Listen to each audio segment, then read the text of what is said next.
એફરોન કાર્ટમાં બહેનોને આવક કેવી રીતે થાય છે. નમસ્કાર, હું ભાવેશ ગોંડલિયા, ફાઉન્ડર ઓફ એફરોન કાર્ટ. અમારી સાથે આજે 120 કરતા વધુ બહેનો પોતપોતાના તાલુકામાં ઘરે બેઠા કામ કરે છે. તેઓ વોટ્સઅપ ઉપર સ્ટોરી મૂકે છે, પ્રોડક્ટની માહિતી આપે છે, ઓર્ડર બુક કરે છે અને ઓર્ડર અમને ફોરવર્ડ કરે છે. જેટલું કામ એટલી આવક. કોઈ ટાર્ગેટ નથી, કોઈ પ્રેશર નથી, પોતાના ટાઈમ પ્રમાણે કામ કરી શકે છે. સૌથી ખુશીની વાત શું છે તમને ખબર છે?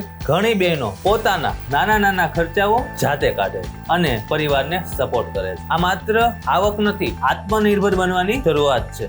આજે દરેક બહેનો પાસે સ્માર્ટફોન છે, 5G નેટ છે, ડિજિટલ યુગનો સમય છે અને દરેક બહેનો પાસે 200 થી લઈને 500 કોન્ટેક્ટ નંબર છે. આજ તમારા ફેમિલી મેમ્બરને સારી પ્રોડક્ટ આપી શકાય અને સારી આવક મેળવી શકો છો. એક મોબાઈલ, એક વોટ્સઅપ સ્ટોરી, ડિજિટલ સમય એ તમારી આવકની શરૂઆત કરે છે.